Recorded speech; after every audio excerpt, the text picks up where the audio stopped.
Moviesucktastic is a podcast about bad movies and the people that love them. But it's more than just a podcast. It's also an online presence. If you want to know more about Moviesucktastic or want to become a part of Moviesucktastic, you can find us on Facebook. You can find us on Twitter at Moviesucktastic. You can find our blog at boothreviews.blogspot.com. Or if you want to give your own reviews that we might use on the show, you can go to reviews.moviesucktastic.com and check out our own little lunch.com community for Moviesucktastic.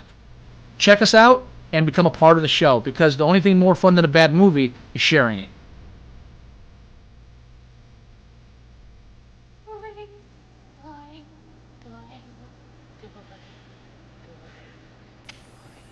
are you doing now, Pinsky?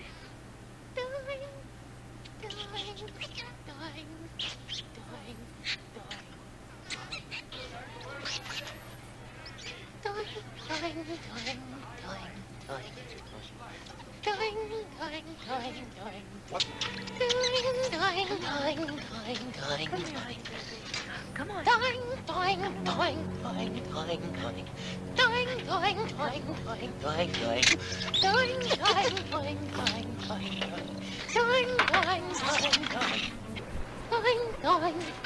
Hey!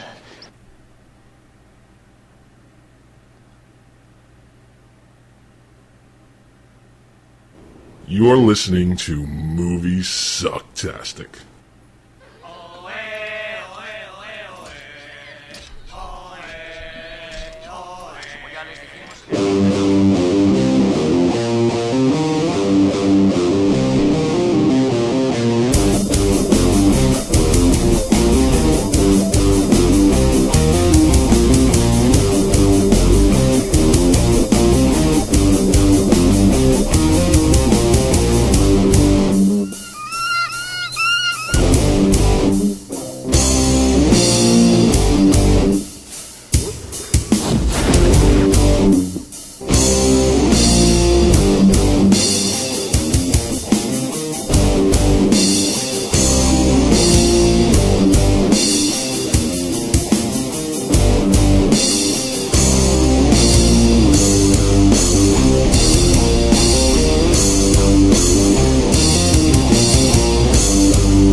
Dude, no! Oh! Hello, everybody. Welcome to Moviesucktastic. That's right, we're still alive. That's right. Well, it's only been a couple of weeks. I mean, come on. Let's not get crazy. Well, it's been a while. It's been a while since we missed 2 weeks in a row. So yeah, well, it has been a long time. But you know what? We're fucking busy. oh yeah, but nothing. But no one cares about that. All they care about is bad movies. That's right. And we're going to bring them to you. Right now, now today we'll be doing our much delayed review of one of my favorite childhood films, the 1980 Robbie Benson sleeper, Die Laughing. Just take note that Scott said one of his favorite. Yes, I grew up. They should show this on cable like every other day for a good year. I remember. And I watched every time. I loved this film, and I can't tell you 100% why. I can't agree. I just can't agree with it. This is a classic example of what we do on the show. If we were holding a bad movie day where we were going to show movies outside and have people over and the whole nine, this is the exact type of film we would put out. This film qualifies on every level. Mm-hmm. Scott would enjoy it too much, but everyone else would just be, in pain, flabbergasted, and agony. Oh yes, but I know that for a fact because I made Holly watch this with me. For the review.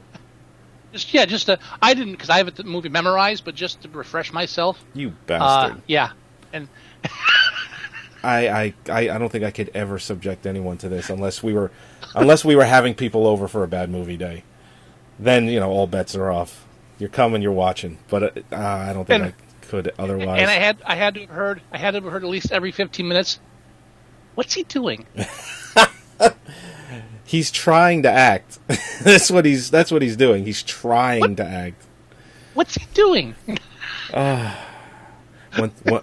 One thing I know is cops don't like me. What? What? He grew up on the streets, man. He grew up on the street. Robbie Benson? Cops don't like Robbie Benson? Robbie Benson lived a hard life on the streets. Oh, God. Cops were always hassling him. It's always bothering him.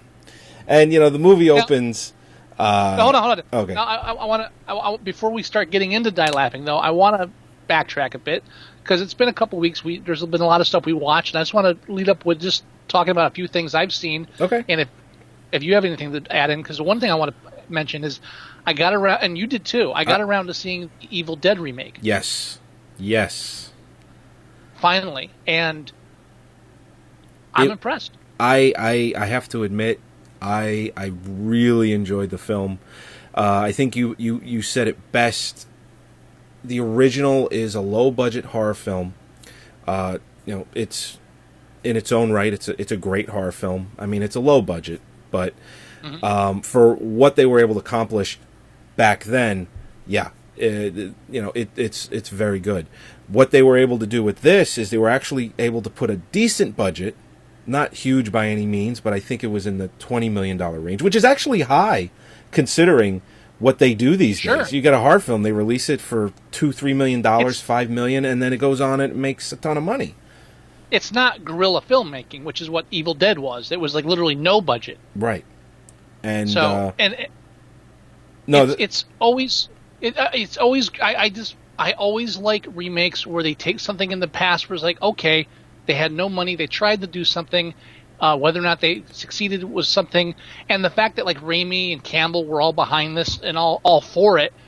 The whole idea was, don't like just do an homage or anything, do the film. Yeah. And they did. I mean, there are little subtle homages, but none of them are campy or over the top, and some of them are kind of subtle where if you're not really familiar with the first film, you might miss them. Yeah. No, you're right.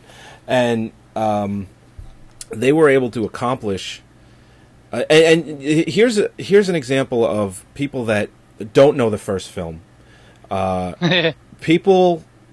Because I always go on forums. After I watch a film, I'll go on forums. I think you do the same thing. And you kind of read around of what other people are thinking. And there are a lot of people giving it some flack and some negative reviews because they said it was a ripoff of the film Cabin in the Woods. Or it was trying to just, garner attention from that. And I'm just... Well... this is the original Cabin in the Woods horror film. Or one of, way back when. And that's not it at all. This is not trying to harp on... Because Cabin in the Woods was not successful by any means compared to this at all.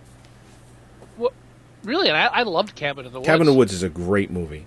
But excellent. This film was probably, I would say, just worldwide, probably about $50-60 million more successful. I think Cabin in the Woods did something like 25 or 30 million domestically, and it did kind of a little bit more than that foreign. But this film made like $100 million worldwide. 60 million almost here in America or North America alone. Had a $25 million opening weekend, which for a horror film is excellent, and it got a lot of attention because it was good. And anyone that hadn't seen the original went into this just looking at it as, oh, here's another horror film I'm going to see. And they liked it too. Very brutal. And brutal. Oh, I mean, when a film like this makes me flinch. Yeah. Yeah. It's like, oh. Yeah, no, my wife had a bit, she said she slept like shit the night we watched it. And I'm just like, man, you haven't seen enough horror films. You haven't seen enough yet. You couldn't sleep from this? Come on. But the one scene where she's got the box cutter, and it's in the trailer too, so I'm not giving anything away. It's in the Red Band trailer, where she's got the box cutter and she's just slowly moving her tongue, splitting it down the middle. And it's like she licks it, but people pay money to have that done.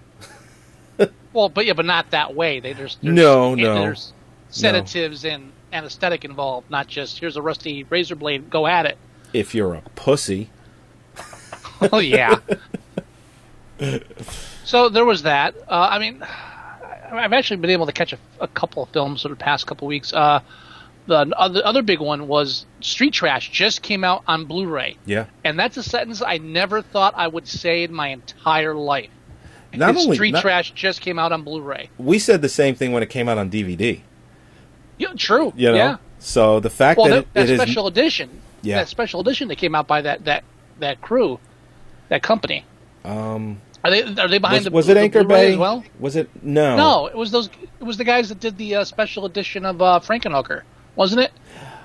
The ones that released Rock and Roll. Oh, that was. I know who that is. That's. Your Rock and Roll guys, yeah. Yeah. Oh fuck. Off the top of my head, I can't remember it for some reason. Well, then we'll move on. Yeah, we'll move on. But so Street Trash, for anybody who's never seen it, the basic plot of Street Trash is there's a liquor store owner finds a box of Tenafly Viper. He sells it for $1 a bottle. Homeless people buy it. They drink. They melt. Now that's the main plot. And in there you've got runaways, rape mafia bosses, and a Vietnam veteran with a dagger carved from a human femur bone. That's right. And it's one of the grittiest, most disgusting films you'll ever see. And my God, on Blu-ray, it is one of the most beautiful films ever. It looks fantastic. Who would have thought? No. It's beautiful. It's beautiful. Unearthed Films. Unearthed Films. There you go. Did they do this one, the Blu-ray? You know what? No, they didn't. It was done by. I have that. I'll tell you who it was. I don't have it in front of me, or the actual disc. I mean, now in the film, in order to get past censors as far as getting ratings and everything, the majority, when the homeless people melt, it's not red; it's multicolored. It's like day glow color. Yeah, sometimes it's yellow. And this film is for a film that centers around a junkyard and filthy bums. It is beautiful. It's and like in this film, like the first 10, 15 minutes, most of it, it's like they got a dolly and a jib arm, and they were just going to use it as much as possible. There's parts of this film where the camera does not stop moving. It's just pan shots and zoom shots and tracking shots for no real reason. Yeah. Be talking and all of a sudden it'll track. It's just weird. The only time the camera stops moving is to show something disgusting. Then it starts moving and zooming again. But in the beginning, when it's panning across these decrepit, graffiti-stained buildings in this derelict, bum-ridden part of the Bronx. I assume? Yeah, it's definitely New York. It's some part of New York. I'm thinking the Bronx just because of some of the accents. And here's the thing too. The Tenafly Viper. I have a theory, and obviously I can't prove it, but I think it was named after the town Tenafly in Tenafly, New Jersey, because it's a New York film. To me, that's my gut feeling, because Tenafly is Bergen County. It's very close to New York City. You know, that's just my best guess is that's the reason why it's called Tenafly Viper, because somebody is from Jersey or New Jersey or is from Tenafly. I can't argue with that. That makes perfect sense. I hadn't even thought of it. Synapse Films is the company that released Street Trash. They did a beautiful job because this film was obviously shot on just regular, just back in the 80s. If it was, I'm not sure, it was probably 35. I don't know if it was 16, but definitely was not ever considered. I don't think when they filmed it, they ever thought it would look this good. No, I know. It's incredible. I mean, and when the one homeless guy is melting into the toilet, it's just beautiful. Which is a really nice poster that they use for the Blu-ray itself. Oh, really? Oh, they have that drawing. Yeah, I've seen that. Yeah. Artistic rendering. Yeah, that's all the way back from the video release. Actually, that was on the cover of the video release. Now, Synapse, I believe you're right. Synapse has released a bunch of different Blu-ray rips, which another one that I also have, which is The Exterminator with Robert Ginty. Oh yeah. They did The Exterminator. They did Maniac Cop Blu-ray. They did Vampire Circus. All right. The only problem I have with they did Frankenhooker. Yeah, I got that Frankenhooker. Unearthed Films did the DVD of Frankenhooker. These guys did the Blu-ray. There's a Blu-ray of it now. Yes. I can't keep up. Yeah. The only problem I have with The Exterminator is that they didn't just call it Vigilante with a flamethrower. They would have doubled. If you're going to a movie theater and you're going in blind, The Exterminator. Well, it doesn't sound too threatening. Right. Vigilante. It's like a hobo with a shotgun. Vigilante with a flamethrower. I'm in. Let's watch some people melt. Now it's companies like this that are really they're bringing our childhood back. They really are. Companies like Synapse Films, Shout Factory. It's a childhood that maybe they shouldn't be bringing back, though. That's true. That's very true. I don't know if Street Trash is the kind of childhood memories I should be embracing. Yeah. Hey, but it is part of our childhood. What are you going to do? It happens. Frankenhooker. All the good old days of Frankenhooker. What? Now, Shout Factory, coming soon, like in the next 3 weeks or so, they're releasing an HD or a Blu-ray, the Blu-ray of Swamp Thing, which has been long waited for. So, that's finally going to come out. Now, are they bothering trying to get additional footage for some of these films? Because I'll tell you one thing, watching that I don't know. Street Trash, I still have this weird feeling in Street Trash that there's deleted scenes. Yeah. There's missing footage.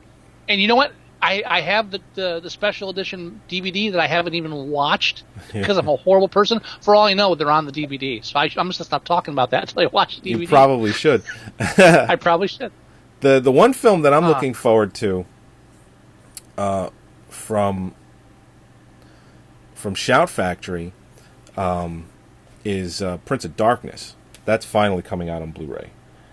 So, and that's a collector's edition. Cohen and Tate, an old film that I remember from my childhood that you had. You mentioned that. I don't think did you say you haven't seen it?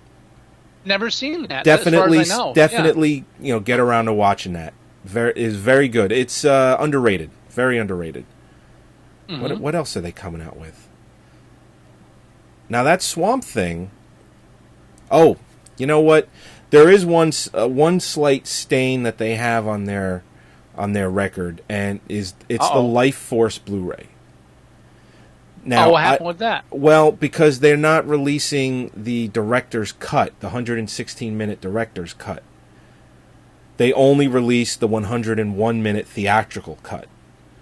Now, I would have thought they would have done some sort of 2-disc special edition and have had both, or released both separately. Now, maybe there's some copyright issues, because my copy of Life Force is the German release that is the director's cut. It's the full 116-minute director's cut, and it's in full HD and everything. So I know the cut exists, but they chose to do the theatrical for some reason. So that's the only. I would love to ask them that. Like, why didn't you do the 116-minute directors, or do both? Do both. Somebody already went through the trouble of taking the 116-minute director's cut and making it in HD. And there's a German and an English track, so that's done too. Right. They probably could have converted, because it's just the Dolby Surround for the English track. They probably could have converted that to 5.1 or 7.1. They have the tools for Possible. that. So that's the only thing. Maybe I'll write them a letter and just ask them why they didn't do that. Now, as far as Swamp Thing goes, the special edition stuff on it, you know what? It doesn't really list any. It doesn't mean it doesn't have anything. They don't list it. That movie's been floating around for so long and had so many. I don't know. What else could there possibly be to that? And it's not a great movie.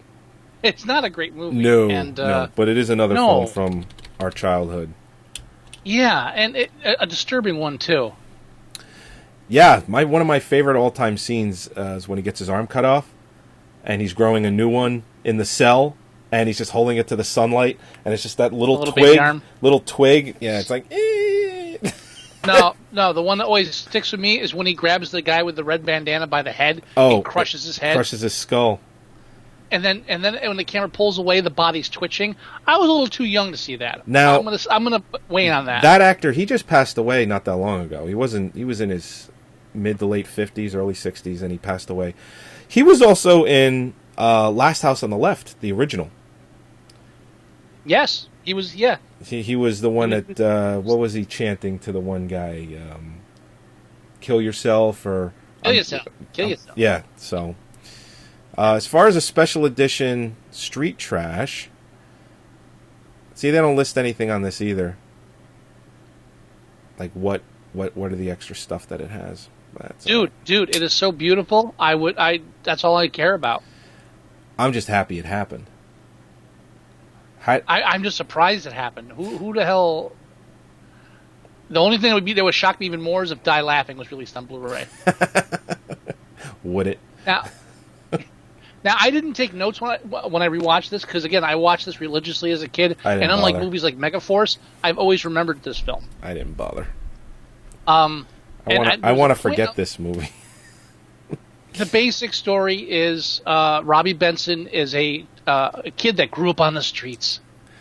You know, hard knocks life is on the streets. Ugh. And he's currently a cab driver and runs a band called Rush Hour. Which is a stupid fucking name. Now, if there wasn't a band already called Rush, maybe it wouldn't be so bad. Fucking Rush Hour. Now, the main plot of the movie is that this scientist is killed by a gang of misfits run by Bud Cort. Yeah. As a rich computer kid, and they're trying to steal a monkey that Robbie Benson comes across during a taxi trip, and this monkey apparently has memorized nuclear missile codes. Correct. Yeah, formula. The monkey memorizes a formula. And the formula is to take trash, and they can turn it into plutonium to make a nuclear bomb. Right. So what happens is the Russians want the monkey. Bud Cort wants the monkey. And let me tell you one thing: when you're making a film and you decide on a villain, Bud Cort, yeah, you know you're already battling the odds. And the Russians want the monkey. The FBI wants the monkey. The FBI wants the monkey, and Robbie Benson wants to win the music contest with his tomboy girlfriend.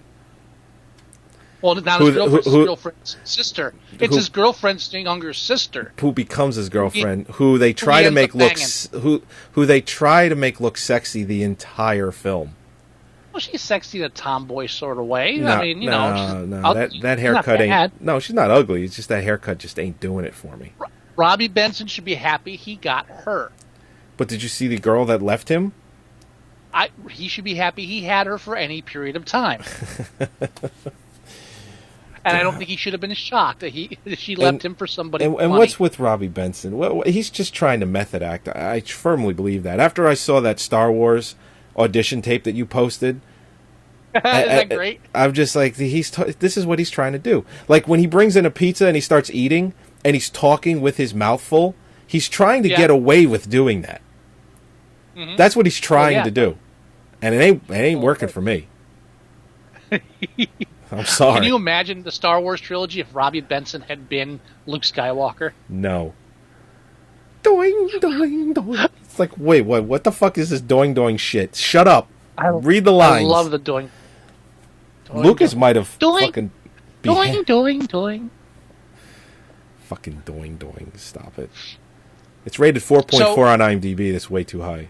I know you're gonna fight me on it, but that's okay. Yes, I am. I definitely am. Now... so there's a lot of comic chasing. Basically what's happening is all these people are trying to get a hold of Robbie Benson or the monkey, and he's trying to clear his name because he's wanted for murder because they think he murdered the doctor that had the monkey.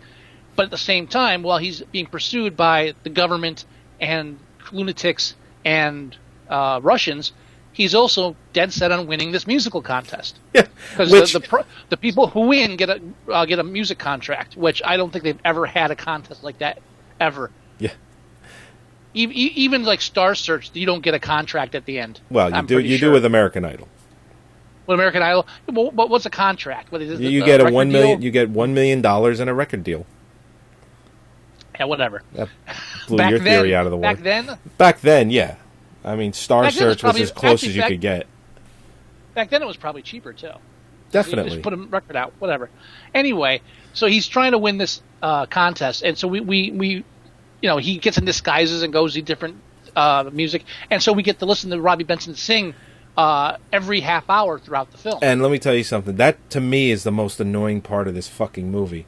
Because I can't stand his James Taylor, Arlo Guthrie, fucking folk singing bullshit music. I can't fucking do it, man. Talking about Love Mr. is Weinstein's all you need. barbershop. Fuck Weinstein's. I got a collection of little boys' ears. You know what? Fuck yourself and this music that you're writing and singing. And just... Wait, you're just not a fan of folk music, are you? You think? I'm guessing. And let me tell Now, you, I at wanna the end of the film, the band that's performing, the punk band that's performing, 10 times better than anything he sang through the whole movie. Let's take that a bit further. Every band they're up against is better than his band. Yeah. But they keep advancing. Now, and this gave me the brilliant idea. Uh-huh. What we need to do is get a record compilation, anthology, if you will, Okay. of music of all the bands from films that were in contests against the lead band and lost. Okay. They're out there. I'm sure Every there other are. film in like the 80s, there was band contests or they were, we're going to play against these guys. Every band that was played against the leads from that film that lost when they were better, their own album. Well, they didn't announce a winner at the end of this film. They just It was him. You know his him. Nah, they didn't announce. You know why I think they didn't announce it? Because they just know that his singing was shit. Seriously, Well, that's the happy too. ending is him and the fucking monkey and his boyfriend girlfriend thing. Okay. You know, And that's something else I want to point out. I can name at least 3 films that have ripped off this movie. 3 other movies that have ripped this off. Right, and I'm going to start with the fact that we follow this band, band contest, Okay. but we never actually see the big finale as far as who wins. What film does that remind you of, where there's a contest we never see at the end? There's a contest we never see. All right. Big Lebowski. Oh yeah, the whole bowling tournament. The whole bowling tournament, you never see the tournament. You never find out who won. Nothing. And that's the whole build-up through the film. So, did they rip this off? I think so. No. Another point. Coen brothers wouldn't rip anyone off. Yeah, they do. Half their films are remakes. What are you talking about? They're not ripping anyone off. Remaking that's- isn't ripping anyone off. Ripping somebody remake off is would be stealing an idea, without permission. Remake is ripping someone off with permission. It's still ripping someone off. Now, also, Robbie Benson in the film is involved. He's being chased by the government. Why? Because he has access to something that can create nuclear weapons. Are you thinking of War Right? Games? 3 years later, War Games comes out. Bam.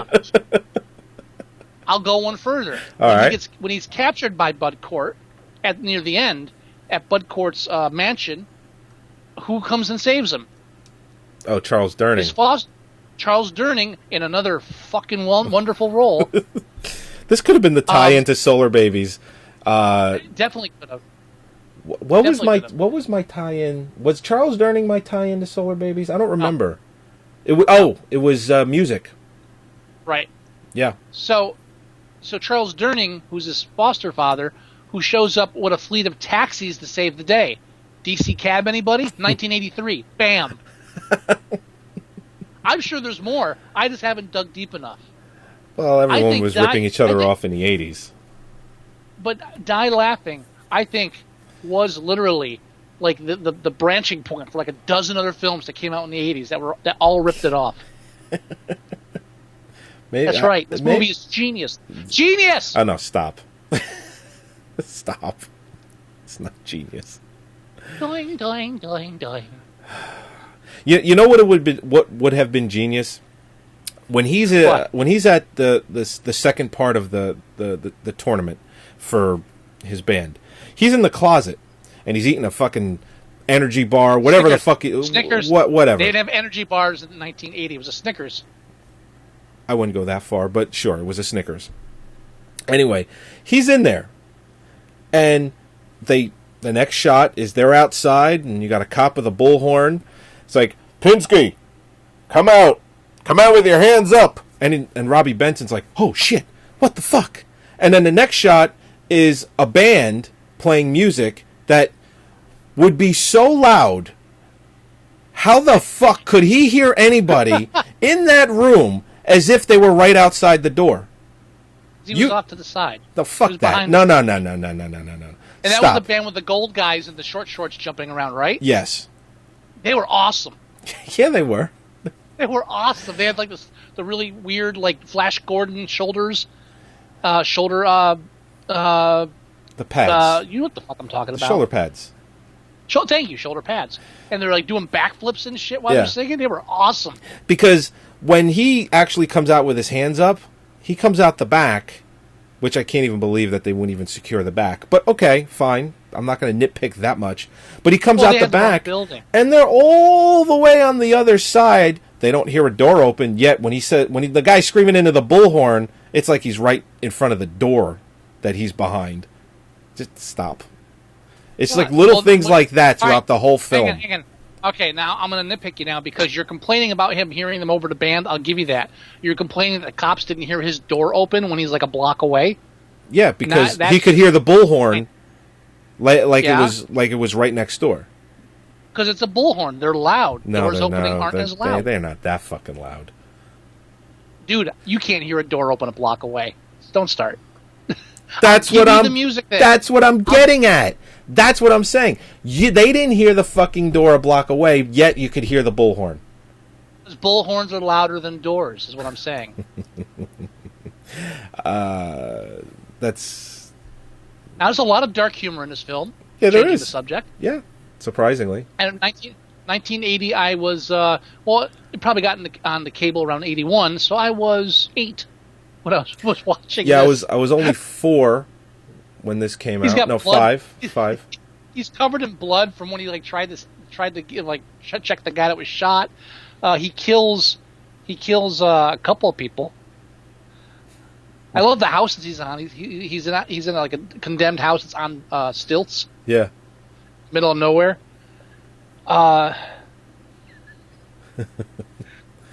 You played my doing doing doing. I did play that.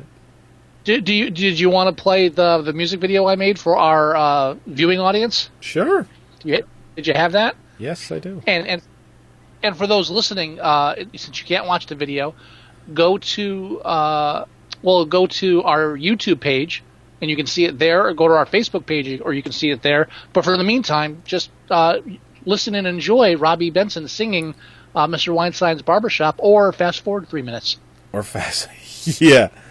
All right, I didn't know you were going to want me to play it, but I have it.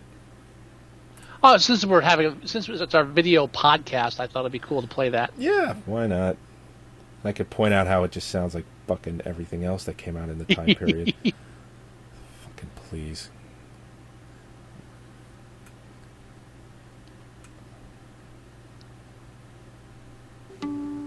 Oh, this is a scene where he does doing, doing, doing for the first time.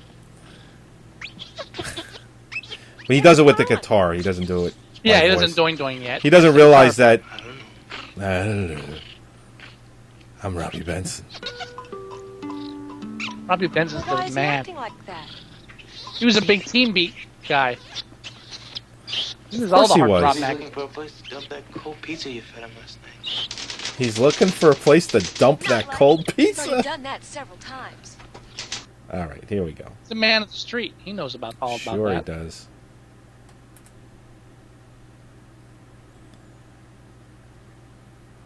Here we go. Video tribute to Robbie Benson.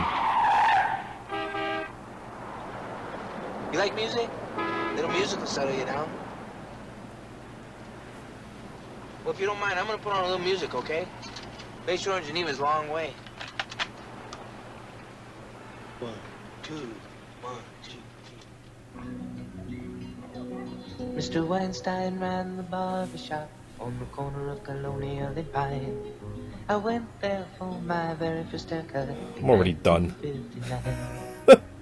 Look at you, man. You're like a little kid again. Mr. Weinstein put a leather covered box on the seat of the old barber chair. Don't fucking shush me. Under the arms, sat me way up there. And softly said, don't be scared. He pinned a big white towel around my neck and went to work with the scissors and a comb. Got a focus feel to it. You think? A little bit. You could see the skin on A my bit. toe. Oh, Mama, she cried when we got home. Cried when I got home. Fucking please. The talcum smelled like candy. I hope you eat a whole bag of talcum, you fuck. The bedroom smelled like bubble gum to a 3-year-old kid's nose. I can hear Mr. Weinstein saying, I love the watermelon when I scene. use Yeah. the shears, right here in this drawer, I got a collection of fidgety little boys' ears. My aunt used to tell me that. Really? Yeah. Your aunt's weird. She used to tell me that all the time. She would, stop moving your head so much. I'll fucking cut off your ear. I got a whole collection of them. I remember it all till the day I died, Mr. Weinstein's barber shop. There's a reason I left that in. Well, yeah. Well, that's the natural progression in the film, too. It goes right to that shot. Because there's no soundtrack to this movie. I had to get the audio off the film. And every song they play of his, they Right. interrupt at some point. Yeah. A godforsaken alien spot. Asked a man on the street where Mr. Weinstein was, he said. I do like the scene where he jumps on the horse and crushes his balls. You would. It's because it's causing him pain. It's in slow motion, too. Yeah. Electric livers are buzzing. Happens in. Scissors going It's been going clippity snip. And I never moved once, though the falling hair tickled my upper lip. And my dear You really like this movie, don't you? I grew up with I this. remember it all till the day I died, Mr. Weinstein's barber shop. See, that's a Snickers. Yeah. I remember it all till the day I This died, scene Mr. here, where they're all tied up, Weinstein's is almost sexy. That's all sexy. Almost. barber shop. Gotta bring the mood down a bit.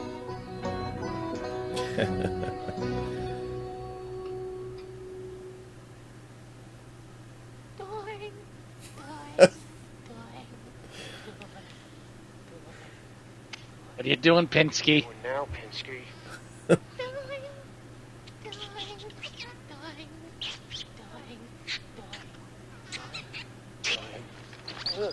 Now, I don't I gotta think bring up. I don't think people realize just how ridiculous this movie is.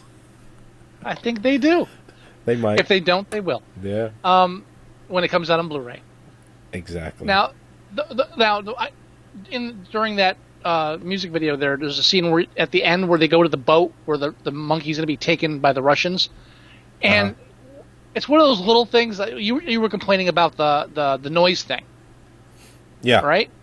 Here's my little thing: they go to the boat. All of a sudden, he's in sailor garb. Yeah. All of a sudden, he's got like the black pea coat or whatever, and he's got the black cap. So where did he get between the newspaper box where he figured out where it was and the boat?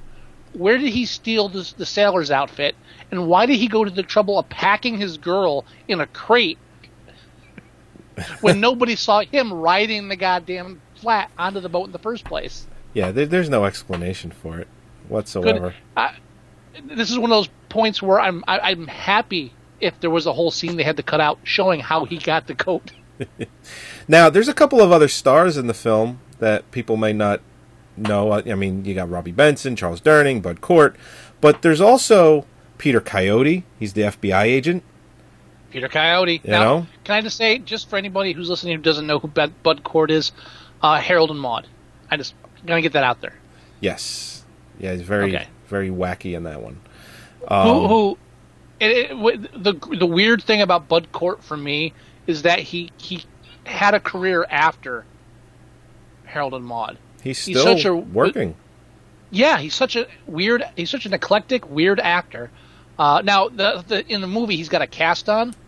Right. And you see his face marked up. He was actually in an accident before the film, or during the filming. I figured that much. I mean, usually when they, and this is it's an example, but it's a bad one, but Shia LaBeouf in not the last Transformers film, the third one. Shia LaBeouf. Yeah. He had a cast because he got hurt during the making of the film, so they wrote it into the movie.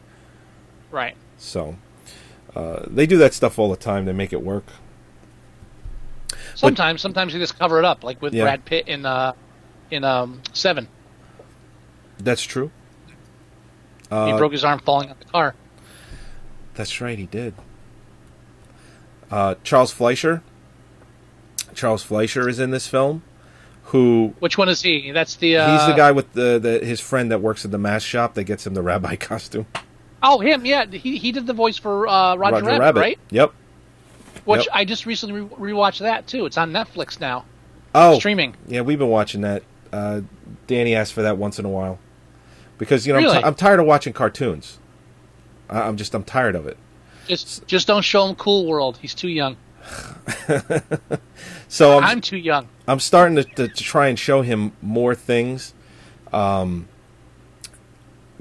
That's a live action film, but it has animation in it, so that works. And every once in a while, he'll ask for it. You know, he only watches. I've never been a huge. No, go ahead. I'm sorry. No, I was going to say he only watches the. He only watches the first 20 minutes, and then he goes to bed anyway. So the first 20 minutes is all animation. That's all I'm getting at. I've never been a huge fan of the film, and there's a lot about it I don't like. But watching it again, there's still some really funny moments. Yeah, it's Zemeckis not at his best. I don't even know when you could say Zemeckis was at his best. Maybe the Back to the Future trilogy. Do you remember all the hype behind that when it came out? Oh yeah, and it was successful too. It was huge. Yeah, but it was huge and it was successful. But now it's like it's off the radar. No one remembers it. It was popular and it was a big deal, and then it quickly became not a big deal. Yeah. Well, you remember the old Laserdisc days. They Jessica Rabbit, when near the end of the film, they get flung out of the car. If you had the CAV edition of the Laserdisc, that's the one where you could go super slow-mo. You would freeze frame it, literally 1 frame per second, and one of the frames on the Laserdisc, the CAV version, they drew in genitalia on Jessica Rabbit. There's a couple scenes. I remember reading something in Video Watchdog or something like that, where there's a couple of scenes. There's a few scenes in that film where if you freeze frame it, there's like they hid shit. Yeah. And because I have the Blu-ray and I did freeze frame it because you can do that with the Blu-ray, 1 frame per second. And there was no genitalia in the Blu-ray rip, so you can go on. You can actually go online and do an image search, and you can find it. Sure, it's subtle. If you're a twisted freak, yeah. I did it already. It's subtle. It's not super detailed, but it is there. My favorite part of watching Who Framed Roger Rabbit was I'm watching it, I'm thinking, wow, for like an Oscar, was he not Oscar nominated? Right? It was for Mona Lisa, right? Was it a Mona Lisa he got nominated for? Or am I incorrect? You're talking about what's his face? Bob Hoskins. Bob Hoskins. Yeah. It might have been that. He wasn't nominated for this. No. Mona Lisa Smile? Definitely not.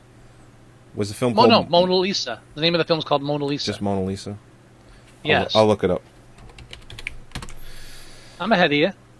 I think you're right. He was nominated. Yeah, yeah. Nominated Best Actor for Mona Lisa, 1986. Okay. Now, as he's... There was a film called Mona Lisa Smile, wasn't there? I don't know. All I know is that I don't know that. And it I had know Mona fucking Lisa. Mira Sorvino in it. Didn't she win an Right, Oscar so- for that? For Best Actress? I don't know.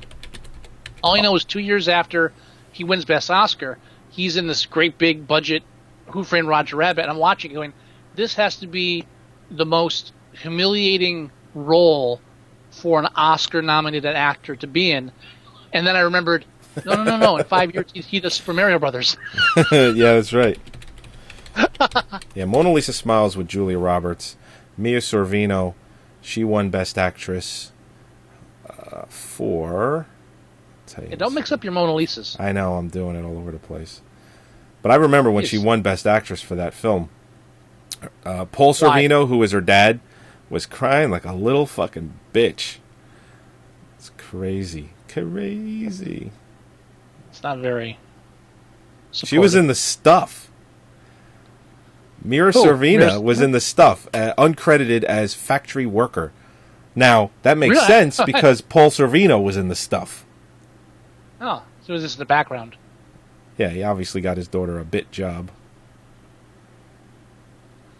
Mighty Aphrodite. That's what she won Best Actress for.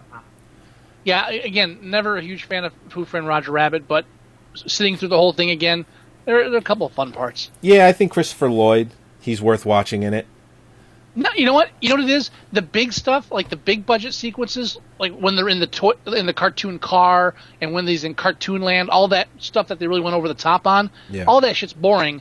And all is like, okay, yeah, they're pulling the stops on this and it's not working. For me, it was the little interactions between him and Roger Rabbit and some of the little dialogue in between scenes. Right. Just the little moments that were really good, and it was just overshadowed by the fact that they were trying to make this huge, big budget spectacular. Yeah. I mean, it was successful, so... And I'm surprised... Oh, sure. I'm surprised they didn't do a sequel to it. I'm not. No, Why would you do a sequel? well, it's because it's fucking Zemeckis. I think with this one they realized that it was a quick, maybe because of video sales or video after that. I mean, this is again the fact that no one really raves about it anymore. It never comes up. There's a reason for that. Yeah, it is kind of forgotten. I mean, Yeah, when you look when, at some of the. when people bring it up, they're like, "Oh yeah, that movie," but Oh yeah, you don't really see it on cable anymore. yeah. There are films that That's not released on Blu-ray, by the way. what isn't? Kung Pao, not released on that's- Blu-ray. I had to on my media server. I had to actually rip my own DVD. God damn it! Who the fuck wants that? And it's not even a great quality DVD either. That's what pisses me off. That's no here nor there. Well, then where is it? I don't know. Yeah, but there are films like that. Like, remember how big of a deal Throw Mama from the Train was when it came out? Yeah, it was huge. It was. They were making a big deal about that. Never referenced again. It's like it's gone. I saw that in a movie oh, theater. Speaking of big budget, like now, all right, I'm going to bring this up, and we can't talk about it on the show because it'll. Or we don't. Hold on. Let me back up a second. Should we finish off with Die Laughing? Yeah, let's just finish that real quick. Because you gotta give me a movie challenge. Oh shit, that's right. It's my challenge, isn't it? Yeah, it is. Uh-oh. I wasn't going to remind you because I just assumed you'd remember. Yeah, I remembered and I forgot again. I guess I should have reminded you. And anyway, Anyway. I'll just go to Charles Durning film. Oh, God, really? Going to do this 3 in a row? Can always challenge me to tough guys. I mean, do you have anything else to add about the movie? I mean, No, not really. I mean, I just really love Robbie Benson in it.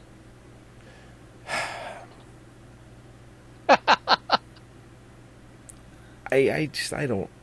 I can feel the disgust coming through the. Yeah. I mean, I'm sure if I met Robbie Benson, it would be fine, but most of his films are garbage.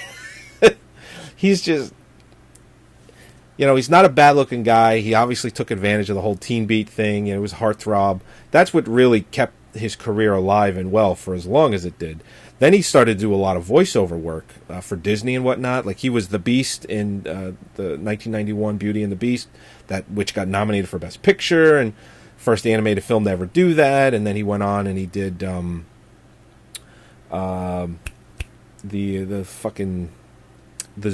animal one, the Jungle Book. I think he did voiceover for that. So he still has a career, but his films like this, a lot of them, they're when they're theatrical. Robbie Benson, am I wrong? Robbie Benson, didn't he do the voice of the Beast and Beauty and the Beast? I just said that. Yeah, that's what I meant. You're not paying attention. I'm listening. No, you're not. I'm agreeing with you. I got you for a change. I'm trying to find a fucking challenge before you get to the end here. Leave me alone. You could challenge me to Tough Guys. You can challenge me to a film that Robbie Benson did called White Hot, where he takes over a drug dealer's business and becomes a junkie. That's too easy. No. All right. Oh, I've got it. You got it? Okay. I think I have it, but keep going. I'm going to double check myself here. A lot of his films, whether they were theatrical or not, just come off as TV movies, and I can't fucking stand TV movies. Yeah, well, especially TV movies in the 80s. That was the time period, though, too. And when you had a certain budget, I mean, the 80s, the 70s and 80s, they were cranking movies out, and a lot of movies had the budget of a made-for-TV movie. So it was hard. This is true. It was hard to avoid that. Yeah. So I mean, you get that a lot. You know what's interesting? Are we done with Die Laughing? We have to finish off with IMDb. Okay. It's currently 4.4, which I think is completely appropriate. I know you're going to fight me on it. An easy 5. That would mean that it's average. I think it is for the 80s. No. Look at that face. Look at that Robbie Benson face. The movie poster has a picture of him and a goddamn guitar. You're gonna give him like less than 5 stars. Look at that face. I know you're just gonna fight with me on it, and 5 still doesn't make it good. I would really like a 4 instead of a 5. You know, there's only 177 people that reviewed it, right? Not a very popular film. 4.4 out of 10 from 177 users. I got to look at the range on this. I have a film here I would love to challenge you to, but I don't know if we can find it. 36 people gave it a 10. Really? God bless them. God bless those people. Jesus Christ. What? Look at this. It got an 8.8 on 4 votes, ages 18 to 29 females. Then it got a 6.8, females age 30 to 44. That's all Robbie Benson. That's the only reason why that's even scaled that way. Sure. 85 votes from males, 4.4 average. 28 votes from females, 5.3 average. Ugh. All right, give it a 5. Oh, stop. Just go ahead and give it a 5. Give it a 5. No, I'm not there. Don't you give it more than that. Don't let me find out you did that. Now, why would I do that? Why would I? Because I can't see what you're doing.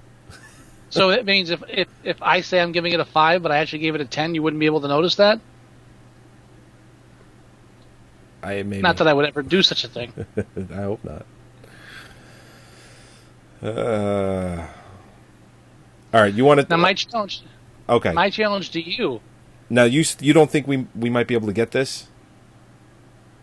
Well, there's one I want to give you, but we definitely can't get it, or I can't guarantee us getting it, so I'm going to skip that. Are you sure? Yeah, this is pretty obscure. Yeah. All right, I'll tell you what. You can give me the movie challenge, and then you can tell me what you were going to challenge, and if we can find it, we'll do it. Okay. Well, what I want to challenge you to is the link is Charles Durning. Of course it is. We have to ride the Charles Durning train of bad movies. Now, without looking at his list, give me a guess. Just off the top of my head? Off the top of your head, Charles Durning, bad movie. First, to be honest, the first thing that comes to mind is Tough Guys. And I know it's not it. Not that. It's the first thing that comes to mind. The only other connection off the top of my head that I can remember is the Scarface. The opening of the film where Tony Montana is being interrogated. The guy behind the desk that's doing all the talking is being voice dubbed by Charles Durning.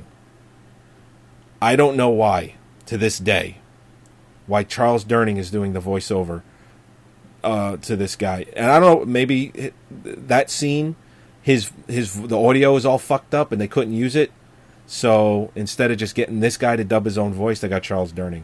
Or maybe they wanted Charles Durning and they couldn't get him. That off the top of my head, I can't think of anything else without him. Okay, now I'm gonna tell you right now, saying let's challenge Joey to a Charles Durning bad movie is a hard choice because there's a lot there. I bet there is. Now, I could have given us. I could have challenged you. I almost did. To where is it? I have it right here. Before Tootsie, oh God, he did. Now I could have done Sharky's Machine. Could have. I forgot he was in Tootsie. Was good.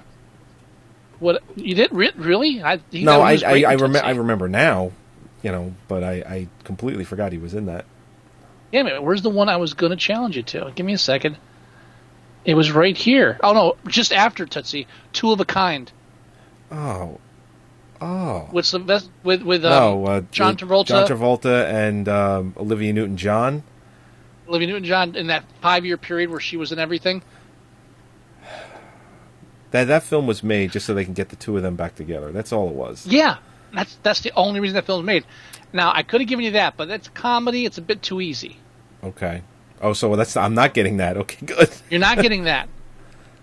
All right. Now, he's also in 2 comic book movies, comic strip movies. I could have given you. Comic strip. Okay. We could have done Dick Tracy, which we should do. At some point we should definitely do that. We should do, but I'm not going to give you that. And could have given you Brenda. I just fucking ruined it. I could have given you Brenda Starr. But you gave me V.I. Warshawski. V.I. Warshawski's what we're going to do, though. Fuck, fucking Kathleen Turner, huh? You did ruin it. V.I. Warshawski, I think, is barely mentioned anymore these days. Oh, but it was notorious at the time for trying to do the tough female role. That was when Kathleen Turner was transitioning into a man. That was the beginning of it. Well, it was. They were really desperate to do strong female leads at that point, and V.I. Warshawski failed on every level. No, I meant physically transforming into a man. Oh, have you seen her lately? It's a man, baby. I think that's sexist. I'm going to ignore that. Don't ignore it. But I'm sure she's very. I nice remember person. just how everybody hated that film when it came out, and it quickly disappeared, and it was never spoken of again. It was a joke for a couple years, but then people even forgot it for joking. Yeah, it was the original. Oh fuck! The hell's the name of that book series? The Janet Jovanovic. Yeah, just like her. Yeah. Well, not like her. It was similar to that. That's what it felt like. Personally, I felt it was their way of taking Gloria and trying to turn it into a cop film. Yeah. Because I love Gloria. I haven't seen that movie in a long time. Oh, it's on my heart. I heard the remake is atrocious. The one with Sharon Stone. 2 remakes. We should do that. Your new bit, the remake, original remake thing. We should do Gloria and Gloria. Now, the remake of Gloria was done by, a real, I believe, a real big time director who just failed. I'll look it up now, but failed miserably at it. Like the original 1980 Gloria was done by John Cassavetes, who great actor, even better director. Mm-hmm. And then the one with Sharon Stone was done by Sidney Lumet. That's right. Fucking Sidney Lumet. Fucking Sidney Lumet. Like Dog Day Afternoon alone, right there. You're done. And towards the end of his career, The last film he ever did before The Devil Knows You're Dead. Great fucking movie. This Love one that with film. Philip Seymour Hoffman, just fantastic. Among a cavalcade of other people. You know, so I mean, Serpico. You know, just Dog Day Afternoon. Network. He did fucking Network. He did Equus, and he also did The Wiz. So he's not without his bombs. The Wiz. The Did we fucking do The Wiz? We haven't done The Wiz yet. We have to do The Wiz. I love The Wiz. That creepy ass goddamn movie. I remember seeing that as a kid. Definitely. Yeah. Fucking Now, Michael Jackson. So what's this hard to find one? What? The hard to find one. The Wiz. No. You said there was a film that you were thinking about challenging me to, but you don't think we can find it. Hold on. You got to backtrack. 'Cause you're passing through three things here, and I can't get what I'm thinking. Okay. When you mentioned Gloria, I got to tell you, there are two remakes to this day I cannot bring myself to watch. Oh. One is the Gloria remake, Okay, and the other one? the other is the In-Laws remake. Oh, yeah. Cannot bring myself to do it. The remake is the one with Michael Douglas? Yes. And Brooks. That's right, Albert Brooks. Yeah. It's gotta be bad. I can't bring myself to do it. Now, the other one was a film in 1979 called Tilt, Okay. about a pinball competition. I don't think I've ever seen that. Maybe I have. I've never seen it. And that was that might have been the challenge? if I thought we could get it. I really don't think this is available anywhere. Let me look. Pinball. It's a Brooke Shields film that's obviously jumping on the whole popularity of the Pinball Wizard. 1979. Oh my God! Look at that movie poster. Exactly. Rudy Durand directed it. 4.3 on IMDb. If you can find that, we should review it. Tilt came out in 1979. Yeah. Now, now we were talking about films that disappeared and no one talks about them anymore. Yeah. And we were talking about, and I mentioned the other films that Charles Durning was in, Dick Tracy, Brenda Starr. Mm-hmm. I just recently saw The Lone Ranger, and I can't get into it right now because it'll take us another half hour, 45 minutes of the show. Right. But every review you're reading about that film, they're all assholes. It's not a bad movie. It's everything that it should be. It's a fantasy western with a lot of action, a lot of comedy. It's a fun movie. It's no darker than Rango was. It's no darker than Pirates of the Caribbean was. It's just I enjoyed the fuck out of that film. That's my official review. Nice. Now I saw it in the theater, enjoyed it. What? I can't find Tilt anywhere. So. Told you. Yeah, that is one of those underground you trade, black market, or just underground forums. You'd have to trade that way to get it, and the copy would probably be 20th generation VHS anyway. But no, The Lone Ranger. I saw a featurette. It was the weekend it was coming out, and it was, I think it was like a Friday morning on ABC, and it was like a whole 1 hour featurette, and they talked about everything. Interview with the actors. A lot of the actors were doing their own stunt work. They were doing a lot of real stunts in this, very little CGI stuff. And I'm always attracted to that. I always like when they go for realism over CGI. The film cost a shitload of money, obviously, because they're spending all this incredible money for all these incredible stunts. And the guy, I'm looking up his name now. David Lee? No. The guy that plays the accountant in Drive Angry. He's awesome. He's amazing. the villain in this. His name is William Fichtner. He plays Butch Cavendish. And they showed in the featurette just like the makeup work, and they just showed a shot of him. And this isn't a scene in the film. This is just a scene of him in the makeup.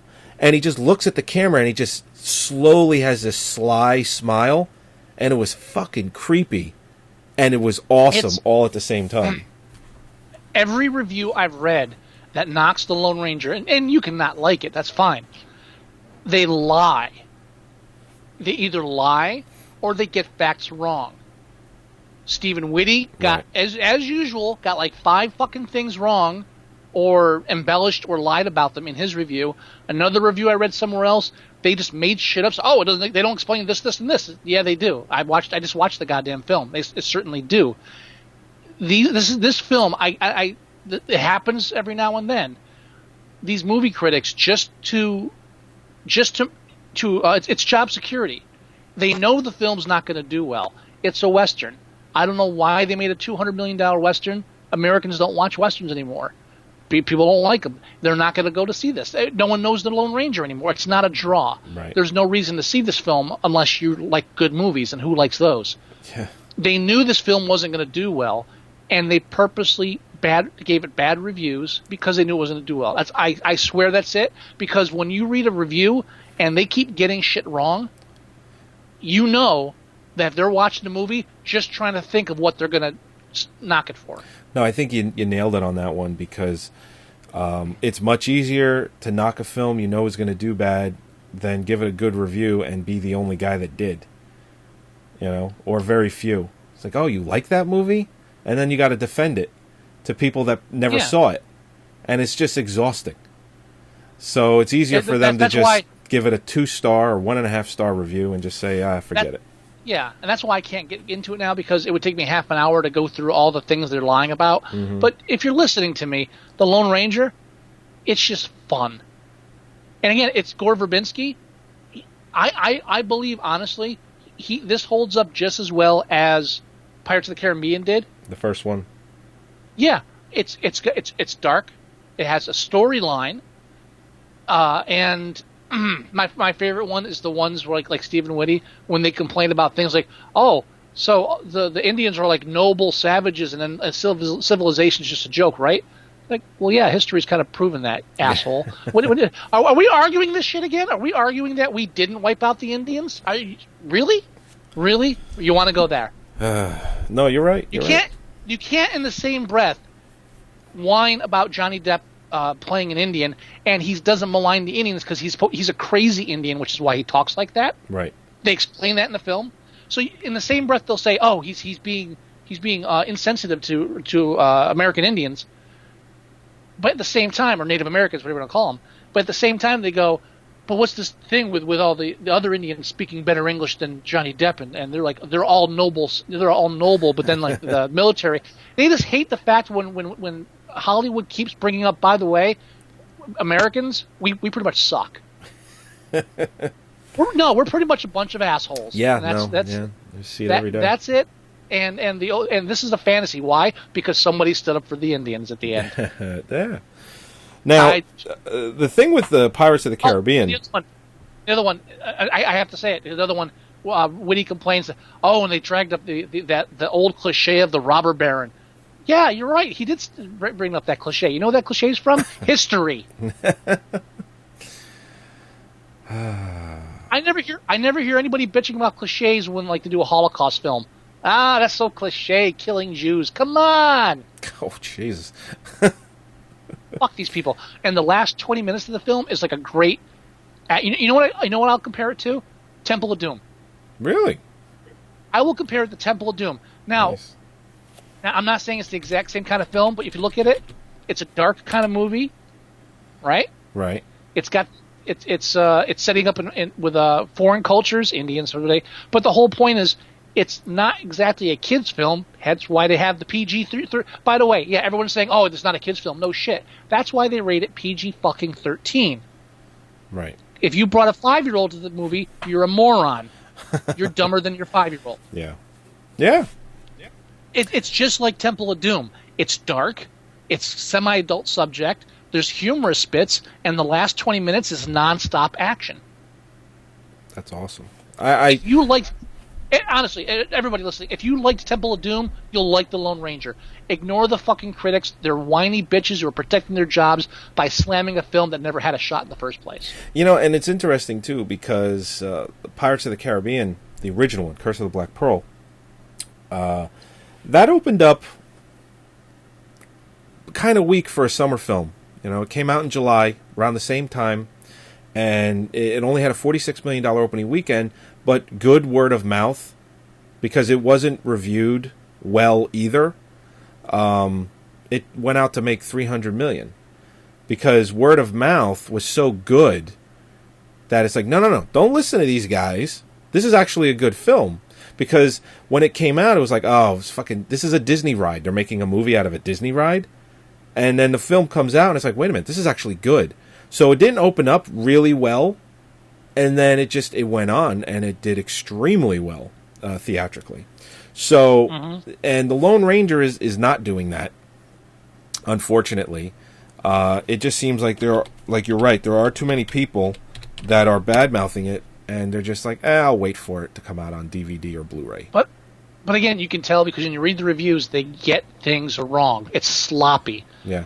They make shit up. They twist things. Well, your average moviegoer isn't going to see that. They're not going to spot that. Right. And again, one other thing I'm going to point out, like Witty and other people say, oh, well, you know, it's historically inaccurate because they play the one band song they play wasn't written for 30 years after that, and it's not historically accurate. That's right. And that's why they have the framing device of an elderly Tonto telling it to the kid, because guess what? It's a fucking legend. Yeah, I saw you write that. It's so true.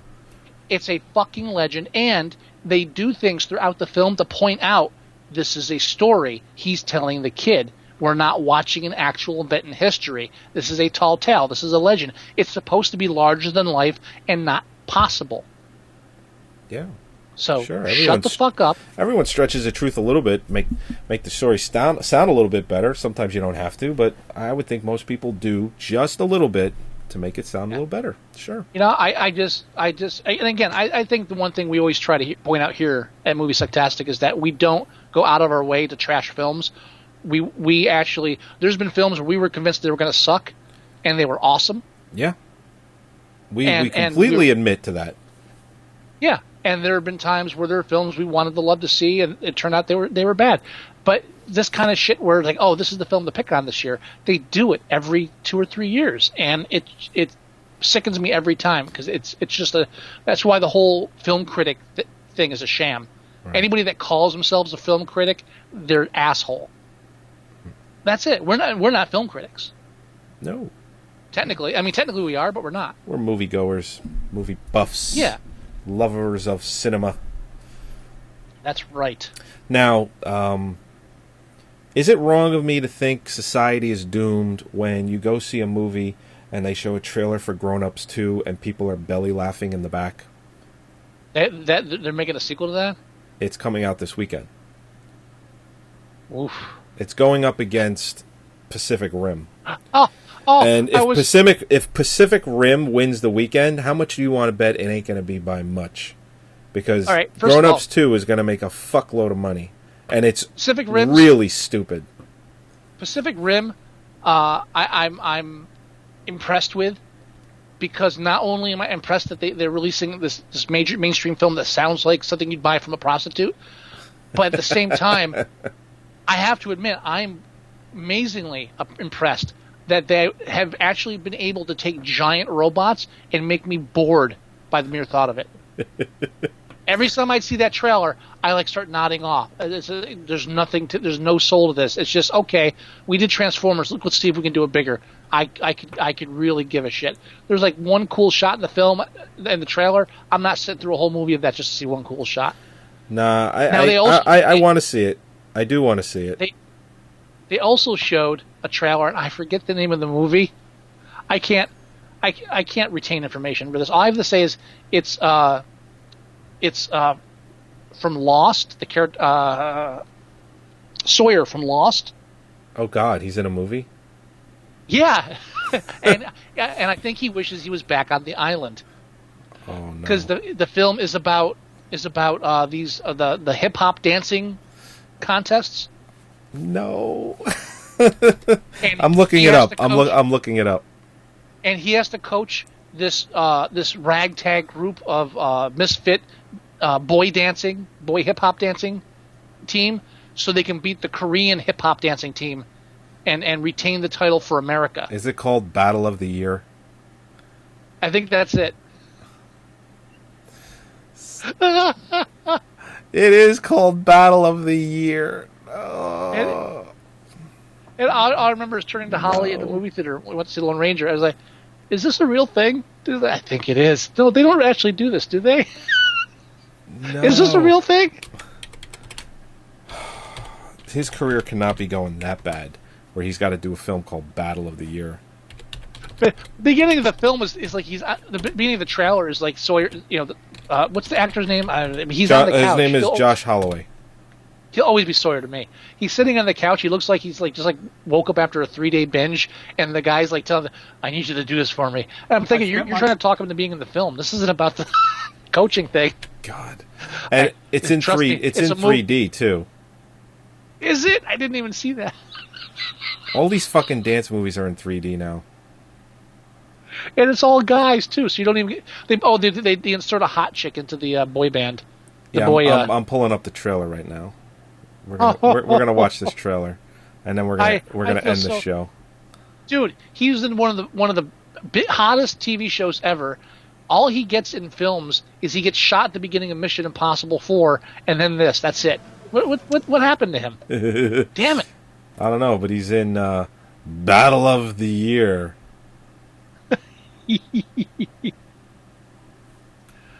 I gotta mention, we got sidetracked. We were talking about those films in the past where There it is. Team to the championship. But a great coach can take any team in any sport to the top. I'm going to make you a proposition. This right here is Battle of the Year. We created this sport, but now an American team hasn't won in the last 15 years. because we suck. I was a basketball coach. These guys are athletes. I was in loss. I was a basketball coach. What is this place? This is like the cutting edge. I used to play hockey. I wasn't into fucking ice skating. Practice starts at 6 a.m. 6 a.m. Come at 6:01, you will be gone. Bitch about my simple rules, you will be gone. Hey, coach. Ask some wise-ass question about you will be gone, you will be gone. They came from all over the country. Breaking is like breathing in the double Oh, trouble. this is awful. Dedicated my life to this. Only thing I got. Why are you still playing? Stop. The man I am. Because that was Dennis Rodman. Oh no, it's some dude trying to look like Dennis Rodman. Best B-boys. Yeah, it's not that bad. Because this Korean thing. Another way. Dennis Rodman turned the roll down. It's up to the players. Sawyer to push picked each it up. other to greatness. Coach was right. We ain't going nowhere if you two don't get together. Coach is right. Wow. All I can say is wow. What movie did you go to see where they showed this trailer where they thought you were the demographic? The Lone Ranger. What? Yeah. When I went to go see World War Z, they at least showed. Listen, I wanted to see Man of Steel. All right, I did. I don't. On two occasions, I had the opportunity to see Man of Steel, but was outvoted both times, and I ended up seeing World War Z, which was actually better than I could have even imagined. It really was a good film. Trust, I didn't like some of the things they did. I didn't like some of the voiceover. I wasn't crazy about the ending and the voiceover for that. If you take out of the equation that it is absolutely nothing like the book, okay? I'm not a stickler for that. If you just take that out of it, because some people are giving it negative reviews just based on that. Nah, that's bullshit. You can't stick to the book. Yeah, it's actually I liked it, but then I wanted to see Man of Steel. I got talked into that, and then I wanted to see Man of Steel again, and then I got talked into The Heat. What? With Sandra Bullock and what's her face, McCarthy. You went to see a Sandra Bullock film instead of Superman. Dude, I'm not getting into it right now on the show. In both of those circumstances, I would have rather seen Superman. Yeah, me too. And I don't want to see Superman. Yeah, me too. I think you need to give Superman a chance. I'm going to give it a chance. I just don't want to see it. It's not on my list. The Lone Ranger I wanted to see, and I was right because it was fun. Well, Lone Ranger was definitely not on my list before Superman. I will say that. I can see that. You know what? I'm getting to a point where a lot of this stuff's just starting to bore me now. When I see Man of Steel, good. I got to sit through another origin story. I'm done. Now, the last trailer that they did, the Fate of Your Planet, I thought was fucking just awesome. It even had that little Flash Gordon element in the music where it was like, wah, wah, wah, wah, wah, wah. I was like, this is cool. You know what's getting to in me, and this is going to sound kind of old fogey. They're doing a lot of this stuff now because it's so easy to do. Yeah. Like, it's so easy now. They can do a Superman film where they're showing him like flying and going through shit, and it looks so realistic. Back when the first Superman came out, the big deal was how they made him look like he was flying. Yeah. And they would show like the massage table he'd lay on, and how he put the cape over it, and the green screen. It's like, I know we have to rotoscope this, and this is how we do it. And it was a huge fucking deal because it was so hard to do. All the stuff they did back then, some of it looks good, some of it doesn't, but it was all so hard to do. Now, it's so easy to do, I'm not impressed. It looks cool, but that thrill of I'm watching something that was like incredibly hard to do, and they pulled it off. And there was like all this brain power went into doing this, and so that's why it's so original. I mean, it's not there anymore. Believe me, that does sound old and crotchety. But I think you're taking for granted that it still isn't easy. It's not easy to render CGI and make it look good. You know what I mean?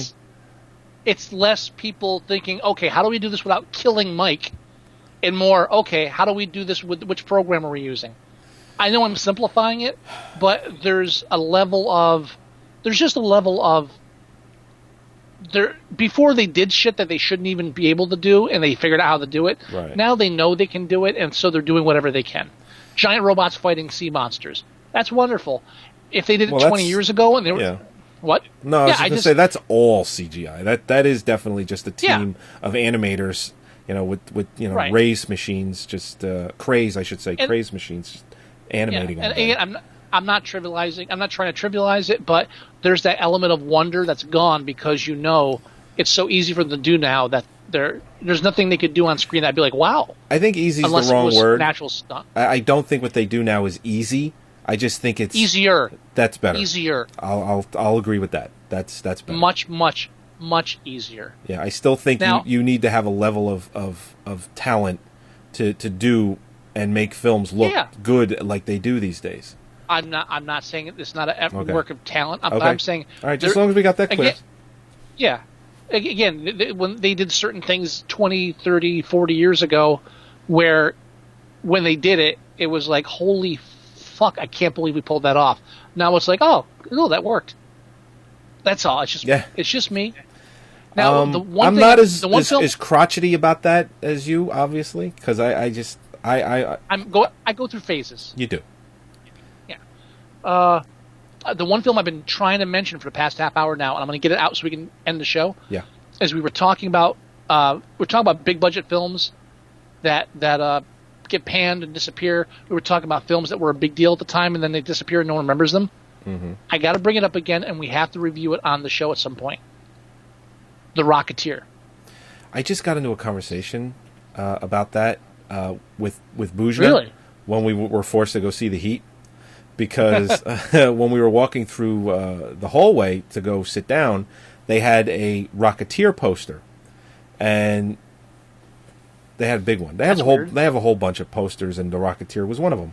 And Boujna is like, I never saw that. I was like, really? You never saw that?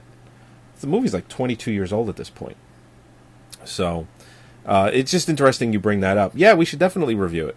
Absolutely. Because that's one that was a huge. I mean, that's one of those ones that the toy line came out, the comic book line came out. Yeah. They were merchandising it out the ass. It was the big summer release. They were hoping for a lot on that film. And that's one too, where like a lot of the special effects, they were trying to do things, and I caught, I think, 15 minutes of it a year ago. Yeah, it is fucking god awful. Yeah. I mean, just the level of acting where it's like nobody gives a shit. It's like they're. I was like, oh, it's from the 50s, so it's supposed to look bad. No. Yeah, no, they were just trying to garner the success of films like, Batman, which came out 2 years prior, and they were trying to go, because The Rocketeer was a comic book, or was it a serial? Serial. Okay, so they were trying to garner the success of films like Batman. The following year was Dick Tracy, and then 1991, the following year after that, was The Rocketeer. So they were definitely trying to hone in on the money with that, and they failed miserably. It really shows in the writing. I mean, just that, again, I have to revisit the whole film, but that 15 minutes, it really shows in the writing, because you can tell what happened was they said, okay, we're doing a Rocketeer. We got the merchandising, we got this set up, we got the rights. This is going to be a big film. Just throw a script together. Yeah. And rehash it 15 or 20 times. Yeah, and the script is the least of the worries. The special effects, who we're getting to star in it, what we're filming, that's great. The script is like, whatever, just get it down. And you can tell. You can tell. It's just this really, really, just a 50. It's like The Shadow. Oh. I got to put it on the level with The Shadow. Fucking Alec Baldwin. Is there has there ever been a serial turned into a major film that didn't suck balls? Or from that time period? Dick Tracy blew. The Shadow blew. Well, here's the thing. Dick Tracy blew, but it was successful. It still blew. It did blow. Movie. Now, You know what?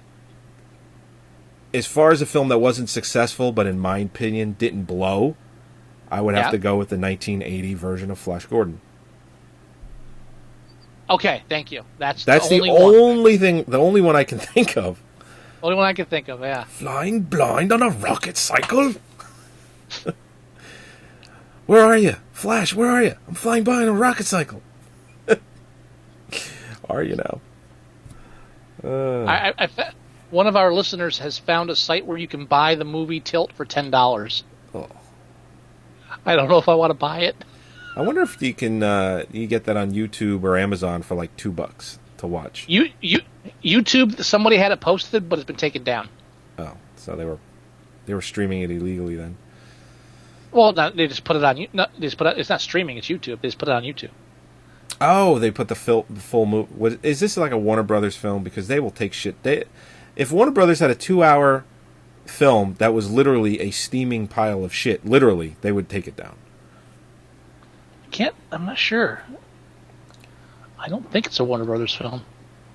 I'm checking, but I just wanted to get the Rocketeer in there. Yeah, we're done, and I can't go into more detail about the Lone Ranger. But if you like Temple of Doom, see the fucking Lone Ranger and stop listening to these whiny bitches that are trying to destroy definitely a decent film.